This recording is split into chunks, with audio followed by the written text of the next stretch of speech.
Este es uno de los lugares más desolados del planeta. Es el país menos densamente poblado del mundo.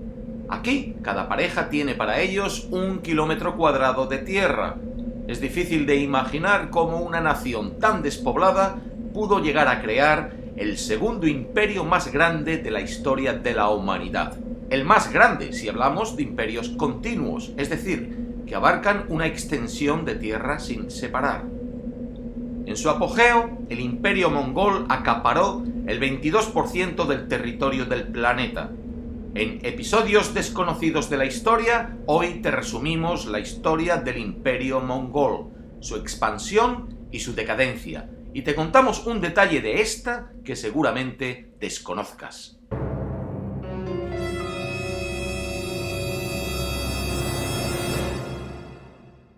La historia del imperio mongol abarca, más o menos, los 100 años del siglo XIII, 70 años de expansión y 30 de debacle. Comenzó con un guerrero mongol llamado Temujin, que en el año 1206 consiguió reunir bajo su mando a las tribus mongolas.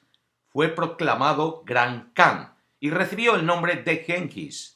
Genghis Khan solo vivió 21 años más tras su nombramiento, pero en ese tiempo se lanzó a una oleada de conquistas que expandió el territorio mongol en todas las direcciones.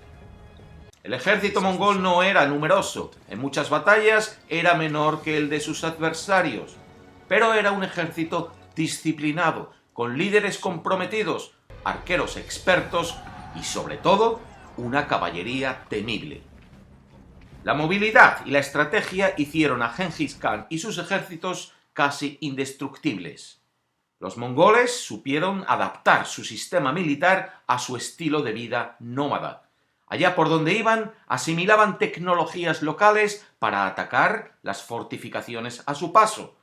Incorporaban a sus estructuras de mando técnicos expertos extranjeros. Eran tolerantes con las religiones de los pueblos conquistados. La mezcla de culturas que propició su avance dio lugar a lo que aún hoy se conoce como paz mongola. Se establecieron rutas seguras para el comercio entre Oriente y Occidente. Fue una oportunidad para el intercambio de ideas como nunca antes se había visto. Los viajes hacia el Oriente de misioneros o comerciantes como Marco Polo no habrían sido posibles sin esta estabilidad que proveía el imperio mongol. Así de grande era este imperio en su apogeo en 1279.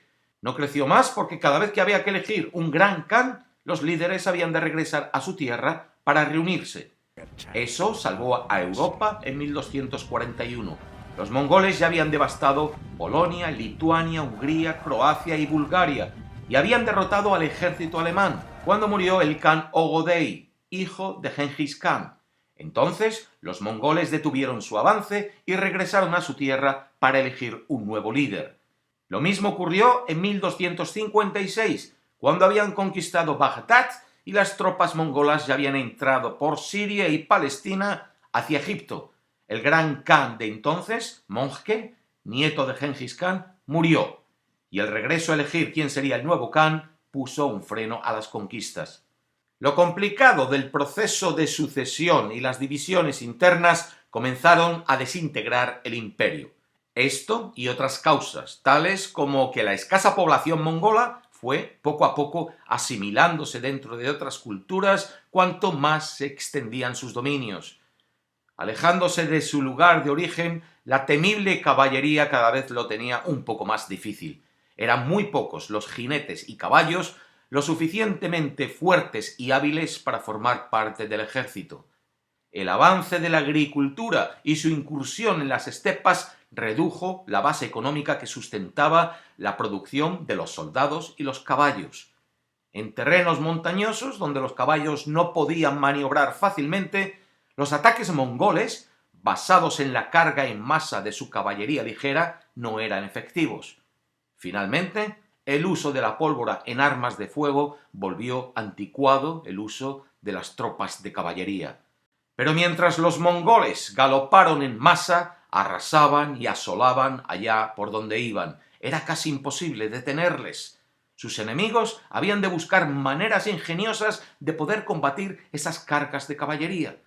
Hago este vídeo porque quiero contarte una de esas maneras ingeniosas que un pueblo encontró de derrotar a los mongoles.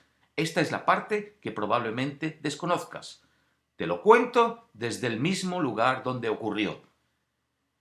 Como te muestra cualquier mapa del apogeo del Imperio mongol, los mongoles llegaron a conquistar prácticamente la totalidad de China y por el este llegaron a descender hasta más o menos la mitad de lo que hoy es Vietnam. En el centro de Vietnam está la ciudad imperial de Hue, antigua capital de Vietnam. Es aquí donde consiguieron derrotar a la caballería mongola y frenar su avance, y es desde aquí desde donde te cuento cómo lo hicieron. Mira, una historia interesante.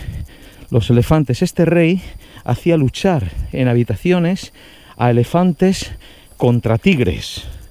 Y eso era porque antes de los franceses, pues aquí los mongoles invadían China y Vietnam y venían y atacaban con caballos y derrotaban totalmente, no tenían oposición. Entonces lo que el rey hizo fue empezar a usar elefantes contra los mongoles, contra los caballos, y los elefantes eran más poderosos, y rechazar las invasiones mongolas. Lo que hicieron los mongoles, la siguiente vez que vinieron y atacaban, pues habían cubierto los caballos con máscaras de tigre, y los elefantes pues reaccionaban mal ante los tigres, se asustaban, con lo cual tuvieron que entrenar a los elefantes a quitarles el miedo a los tigres. Y entonces les encerraban a los elefantes con tigres en habitaciones a los que les quitaban los dientes, los colmillos y las uñas de las uñas para que